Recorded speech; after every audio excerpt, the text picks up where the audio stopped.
Ned Ryun. He's the founder and CEO of American Majority and the author of American Leviathan, the birth of the administrative state and progressive authoritarianism. Ned, good to have you back with us, sir.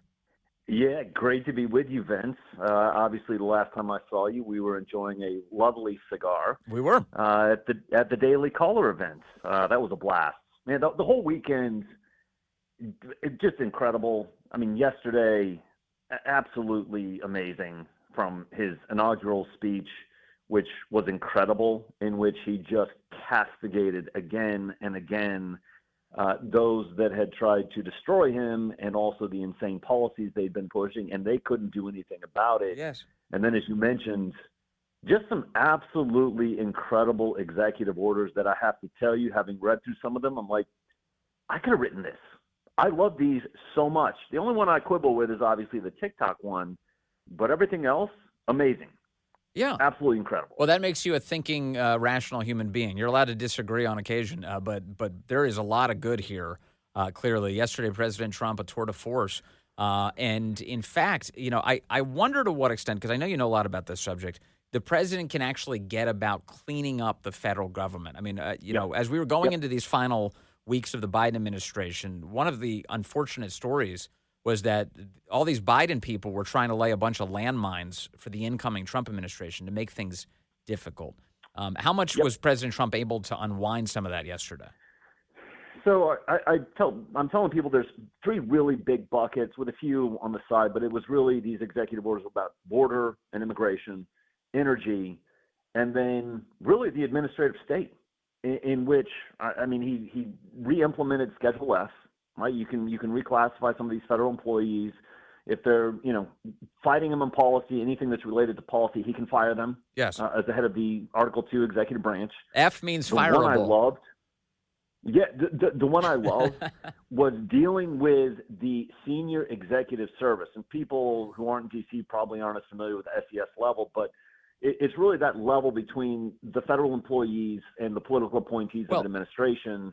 Yeah. And the thing, I think the thing that people should know, an SES employee is the civilian equivalent of a general. It is considered the same level as a flag officer in the United States military. And very powerful. And in fact, SES pretty much they run essentially 75 different federal agencies. They are to implement the policy of a given administration, but we know, Vince, that over the course of years, especially with Republican administrations, especially with a Trump administration, most of these SES types think they're the ones who are the deciders. They're the ones who actually make the policy. Again, that was what the progressives always wanted. Right.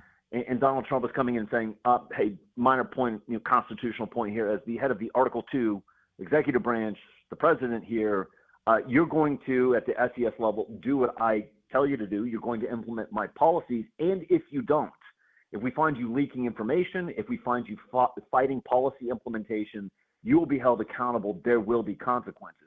And Vince, I think there's still a fundamental question that they're going to have to work through of, can he hire or fire SES types at will? He has to make these federal employees and the SES types at-will employees, and if you do not follow the directives of the head of the Article 2 branch, where most of the administrative state is, you'll be fired. So that one I loved. He obviously began DOGE officially with that an executive order. I mean, he hired he put a hire freeze on federal employees and also on regulations, which is huge. Also did an executive order on stopping the weaponization of government, which some of this stuff is so common sense, but it's really been so abused over the last 4 years, especially, that he clearly felt the need. We have to have an executive order saying you can't do that anymore. I thought the other one that was really good, and it kind of deals with this whole idea of accountability and who decides. He stripped the security clearance for those 51 intel officials who lied to the American people about Hunter Biden's laptop and said it was Russian disinformation when they knew for a fact that was untrue. And again, they did it to manipulate the 2020 elections. But it really comes down to those 51 intel officials thought they were better than the American people, even more so better than the duly elected representative of the American people, and they willfully and intentionally lied to manipulate the election to help take out Donald Trump, to have Joe Biden come in. So I have to tell you, amazing what took place yesterday, and Donald Trump has hit the ground running in a just amazing way. I do want to ask you that, you mentioned the 51 Intel officials. They had their security clearances revoked. In that same order, President Trump also revoked the security clearance of John Bolton. He decided he tacked He's him also on. pulled their Secret Service. Yes, I was about to say that too. In fact, John Bolton's Secret Service protection was just, in case people wondered, John Bolton has had Secret Service protection until today. President Trump removed his Secret Service protection. The story that we've heard a lot is that Iran has been threatening to kill John Bolton, and that's why the Biden administration had extended Secret Service protection to him. Bolton saying today that he's, quote, disappointed that this Secret Service detail has been removed. What do you make of this, Ned? There are consequences. I mean, first of all, John Bolton getting his security clearance revoked along with these other 51. I mean, this is how they make money. This is kind of how they have cachet in the private corporate sector, right? We got security clearances, but that's gone, right? You're done there. In regards to all of the Secret Service stuff being revoked, Trump's not going to. I don't think. I would argue 99.99% sure he's not going to pull Secret Service clearance if he thinks there's actually a legitimate threat against John Bolton. I mean, I think this is one of the things that he's like, we're done here. We're not doing this anymore. You don't get this courtesy that has been extended in the past. So we're pulling everything. John Bolton has made it very clear that he wants nothing to do with Donald Trump, and Donald Trump's returning the favor. Yeah. Yeah, it's amazing, all these all the rats that are scurrying right now. So Biden, on his way out the door, he pardons everybody that he can possibly think of. Mark Milley and Fauci and the January 6th his gangster family committee, his family, 5 family members. This after years of everyone pretending like, oh no, that's awful. Nobody would ever do that on the left, and certainly that's exactly what he did as he went out the door. I was chuckling that one of the Vindman family members was upset that the Vindmans, who, of course, led the effort in the first impeachment against President Trump, didn't get pardons. It really is amazing. It seems like the left is nervous right now, Ned, that there may be consequences for their actions. Jack Smith didn't get a pardon.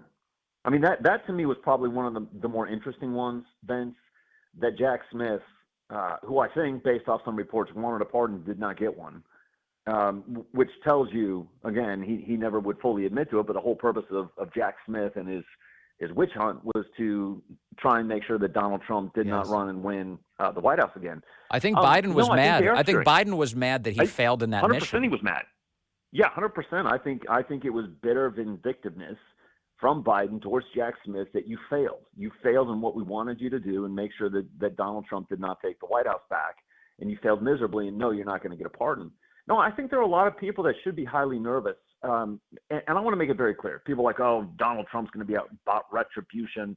This isn't anything to do with retribution. This is all about accountability. And this is actually about saying we're going to have rule of law.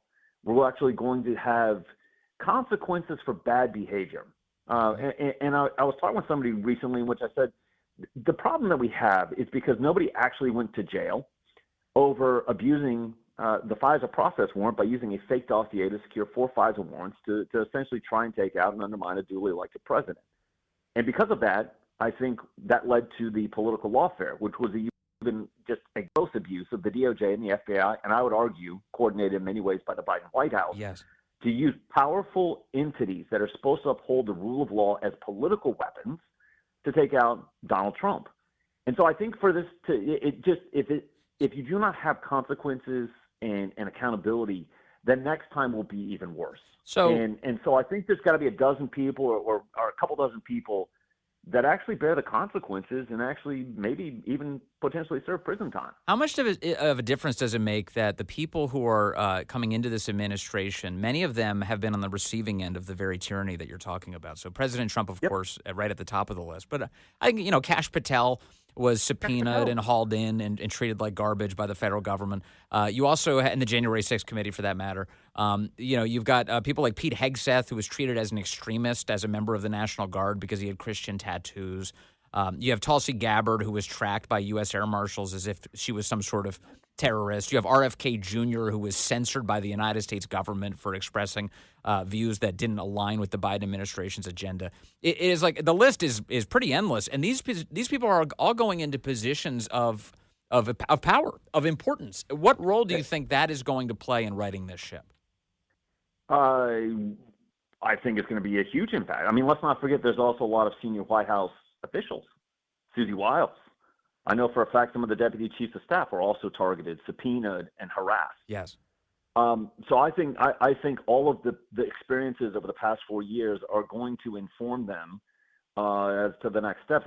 And again, I think it's going to inform Donald Trump. I mean, again, these executive orders made very clear that he is very aware what one of the biggest fights is for the future of this country, and it is bringing this out of control administrative state to heel. Basically deconstructing it through Doge, which will run through O&B. So there's a lot of different things that they have become very aware of, understand the fight. And I think Kash Patel and Pam Bondi, I think in a very responsible way, have to, and I think will do, some of the things necessary to bring accountability to some of these people that abuse their power to restore trust. I mean, Vince, this is the thing. If there are no consequences, if there's no accountability, how do you actually restore trust into these institutions? Because people have massively abused the DOJ and the FBI and the intelligence community. And if you don't have consequences for it, people are just going to go, yeah, we still don't trust those institutions in the future.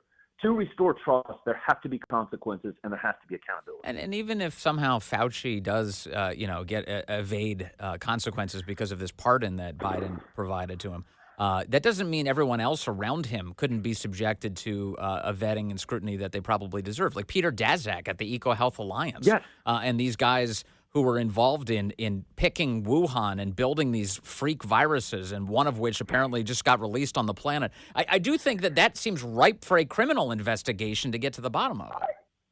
Yes.